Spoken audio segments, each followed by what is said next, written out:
এই চ্যানেলে সম্প্রচারিত সকল খবরই সচেতনতামূলক এবং শিক্ষণীয়, কোনো কিছুই প্রভাবিত নয়। ফলস সিলিং এর কিছুটা অংশ ভেঙে মাথায় পড়ায় আহত হয়েছেন একজন নার্স। বীরভূমের সিউড়ি সুপার স্পেশালিটি হাসপাতালে মেল মেডিকেল বিভাগের নার্সদের পোশাক পরিবর্তন রুমের ঘটনা এটি। ওই সময় ওই রুমের ভেতরে ওই ওয়ার্ডের একজন কর্তব্যরত নার্স দরকারে গিয়েছিলেন।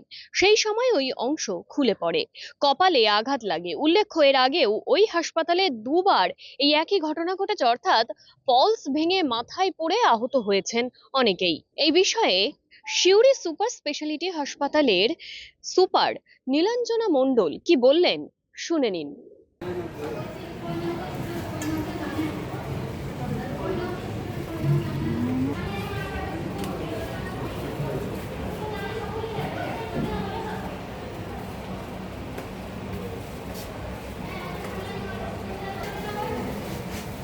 এগুলো ছেলে করার কারণ সেটা স্যাররা বলতে পারবে, আমাদের ডিপার্টমেন্ট নয়। এমনি আমাদের কিছু হয়নি।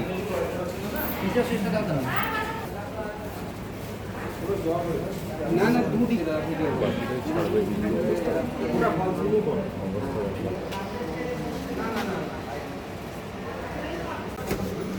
করেন না গো দাদা, নাম নিচ্ছেন বারে বারে।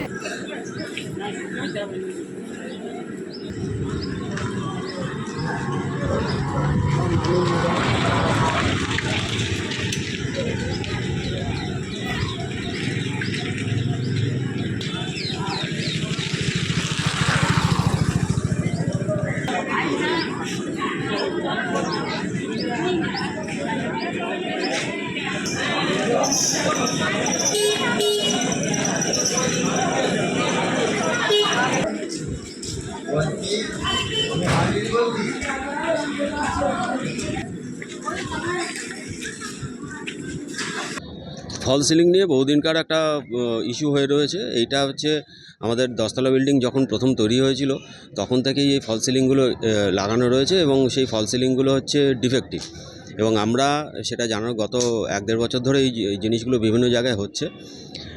বেশ কিছু জায়গায় প্রবলেম রয়েছে। পেশেন্ট বা পেশেন্ট পার্টি যেখানে থাকে বা সিস্টাররা যেখানে কাজ করে সেইখানে আমরা ধাপে ধাপে হচ্ছে ফল সিলিংগুলোকে সরিয়ে নিচ্ছি, কারণ ফল সিলিংগুলোর সঙ্গে লাইট ফ্যান এইসব অ্যাটাচমেন্টগুলো রয়েছে।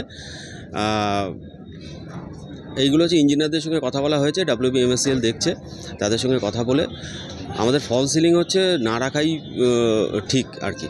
তো সেটা আলোচনা হয়েছে এবং ধাপে ধাপে সেই জিনিসগুলোকে আস্তে আস্তে সরিয়ে নেওয়া হবে। কি শুনলেন? আমাদের একজন সিস্টার ইনচার্জ আহত হয়েছে বলছে, তো সেটা আমরা দেখে নিচ্ছি, ওনার সঙ্গে কথাবার্তাও হয়েছে, ওনার যে প্রাথমিক চিকিৎসা সেগুলো তো করা হয়েছে। Thank you.